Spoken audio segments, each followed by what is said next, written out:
On Thursday, 2 Republican presidential candidates made a stop in our area. The GOP presidential hopeful Mitt Romney held a campaign rally in Pascagoula, while Rick Santorum spoke at the Mobile Convention Center. During his speech, Romney talked about job creation and energy independence. And in 2012, we're going to make sure he's out of office. In the meantime, Santorum answered questions on a number of issues offered by a panel.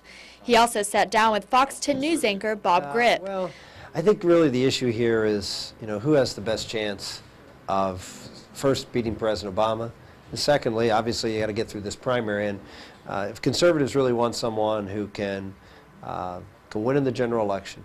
On Friday, Newt Gingrich joined the race to gain Southern voters. The former House Speaker held a rally at Henderson Antique Car Barn in Mobile. During the rally, Gingrich touched on a number of issues where he also took a jab at rival Mitt Romney. Proverbs warns, without vision, the people perish. You don't need a manager in the White House. You need a visionary leader with bold ideas to unleash the spirit of the American people and allow the American people to create a dramatically better future so the young people who are here tonight are more prosperous, safer, and freer than we were.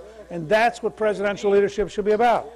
Meanwhile, Romney headed north, where he spoke to folks at a farmer's market in Jackson, Mississippi. The former Massachusetts governor told his supporters he plans to cut spending in Washington.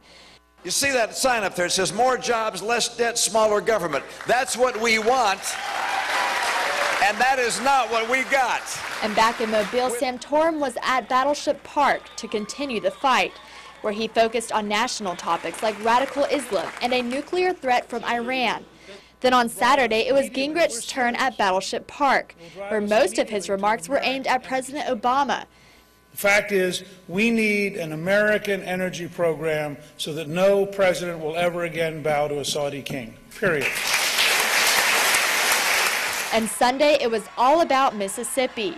Santorum made his way through Meridian and Gulfport, while Gingrich campaigned in Brandon, Mississippi, and Romney took the weekend off. Which brings us to today, the last day before the Alabama and Mississippi primaries. Romney hosted a rally at Whistle Stop Cafe, where he spent most of his speech bashing President Obama. Gingrich joined in on the Obama bash in Biloxi at the Gulf Coast Energy Summit, where Santorum appeared later in the day. He told the crowd that energy policy is the most important economic issue of this presidential race. We have been on a path which is based on a series of principles that are fundamentally wrong. Reporting in Mobile, Candace Murphy, Fox 10 News.